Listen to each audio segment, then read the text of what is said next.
بسم اللہ الرحمن الرحیم۔ مفتی طارق مسعود صاحب کی طرف سے قرآن مجید میں گرامر کی غلطیوں پر الزام کے جواب میں جو بات کہی گئی وہ نہایت کمزور اور نہایت غیر ذمہ دارانہ بات تھی۔ نہ جانے ان کو یہ بات کہنے کی ضرورت کیوں پیش آئی۔ ان کا اس بارے میں تصور معلوم ہوتا ہے کہ بہت کمزور ہے، مگر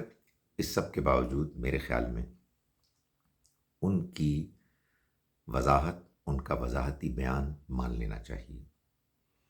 وہ ایک اچھے مسلمان ہیں، وہ قرآن مجید اور نبی اکرم صلی اللہ علیہ وسلم کا احترام کرنے والے، اور جو دین ان کو سمجھ میں آیا ہے اس کو مخلصانہ طور پر ماننے اور اس کو پھیلانے کا وہ کام کر رہے ہیں۔ غلطی انسان سے ہو جاتی ہے، اور اس غلطی کا ان کو اگر احساس ہو گیا ہے تو اس کے بعد پھر مزید ان کے خلاف کوئی مہم جاری نہیں رکھنی چاہیے۔ البتہ انہیں ضرور اس بات کا اہتمام کرنا چاہیے کہ اپنے اس طرح کے نظریات کی پر وہ نظر ثانی کریں۔ البتہ میں اس موقع پر یہ بات ضرور کہنا چاہتا ہوں کہ یہ خیال آتا ہے، یہ سوال پیدا ہوتا ہے کہ انہوں نے آخر اتنی بڑی غلطی کی کیسے۔ میں بڑے دردمندانہ طریقے سے ان سے بھی اور انہی کی طرح کے اور بہت سے دوسرے مقررین سے کہ جو بہت پاپولر ہیں اور سوشل میڈیا میں اب پاپولیرٹی کے بڑھنے کے جو امکانات پیدا ہو گئے ہیں وہ اس سے متاثر ہیں، جس کے نتیجے میں ان کے ہاں وہ ایک بے پناہ خود اعتمادی کا پہلو نمایاں ہو گیا ہے۔ اتنے زیادہ اوور کانفیڈنٹ ہو گئے ہیں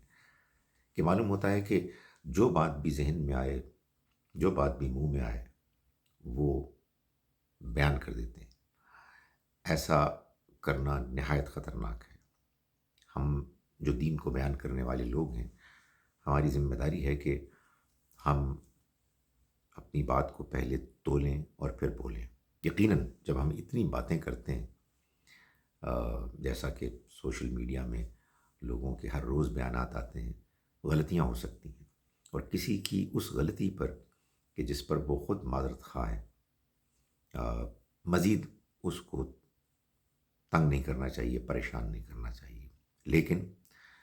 وہ لوگ کہ جو روزانہ دین کی بات کرتے ہیں ان کو بہرحال اپنی بات کرتے ہوئے احتیاط کرنا چاہیے۔ یہ خود اعتمادی، یہ اوور کانفیڈنس نہایت خطرناک اور مہلک چیز ہے۔ دوسری چیز یہ ہے کہ اگر طارق مسعود صاحب یہ سمجھتے ہیں کہ ان سے ایک غلطی ہو گئی اور ان کی اس غلطی پر کہ جس کو بعض دوسرے لوگ توہین پر محمول کر رہے ہیں، توہین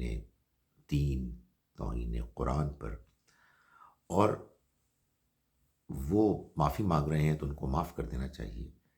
تو پھر دیانتداری کا تقاضا یہ ہے کہ ان سب لوگوں کو معاف کر دینا چاہیے کہ جن کی زبان سے اگر کوئی غیر ارادی طور پر توہین آمیز، بظاہر توہین آمیز بات نکلی ہے اور وہ معافی مانگ رہے ہیں تو ان کو معاف کر دینا چاہیے۔ وہ لوگ کہ جو طارق مسعود صاحب کو توجہ دلا رہے ہیں کہ وہ اپنے رویے میں یہ ڈبل سٹینڈرڈز نہ رکھیں کہ خود اپنی معافی تو وہ چاہیں لوگوں سے کہ ان کو مل جائے، لیکن دوسروں کو معاف کرنے کے لیے تیار نہ ہوں، یہ بات بالکل درست نہیں ہے۔ مزید برآں یہ کہ جب غیر ارادی طور پر ان سے جو غلطی ہوئی اور اس پر وہ جو معافی مانگ رہے ہیں، جو میں گزارش کرتا ہوں کہ ان کو بالکل مل جانی چاہیے، تو پھر وہ شوہر جو کہتے ہیں کہ ہم نے غیر ارادی طور پر طلاق دی ہے، اس کے نتیجے میں خاندان کیسے برباد کیے جا سکتے ہیں۔ عجیب بات یہ ہے کہ ایسے معاملات ایسے مسائل واقعات آئے دن آتے ہیں. شوہر نے غصے میں غیر ارادی طور پر ایک بات کہی اور بعد میں اس نے وضاحت کی کہ میرا یہ ارادہ نہیں تھا، لیکن ہمارے ہاں لوگ پل پڑتے ہیں اور یہ علماء ہی کہتے ہیں کہ نہیں اب اس میں کچھ نہیں ہو سکتا. میں سمجھتا ہوں کہ جب گستاخانہ بیان پر معافی مانگنے سے معافی مل جانی چاہیے تو پھر ایک شوہر کے اس جملہ کہہ لینے سے کہ میں طلاق دیتا ہوں حالانکہ اس کا کوئی ارادہ نہیں تھا، اس کو بھی مان لینا چاہیے. میں آخر میں یہ کہنا چاہتا ہوں کہ یہ جو انسان کا ایمان کا ہدایت کا سفر ہوتا ہے، اس میں اللہ تعالیٰ واقعات کے ذریعے سے بعض اوقات ہم کو سمجھاتے ہیں کہ جو ہم نے ماضی میں غلطیاں کیں، ماضی میں ہم نے غلط بیانات دیے، ہم نے جو غلط آراء قائم کی وہ درست نہیں تھیں. واقعات کے ذریعے سے جب آپ خود اپنی ذات کو ان تجربات سے گزرتے ہوئے دیکھ کر یہ محسوس کریں کہ ہم سے ماضی میں غلطیاں ہوئی ہیں تو خدا را اس پر توبہ کیجیے،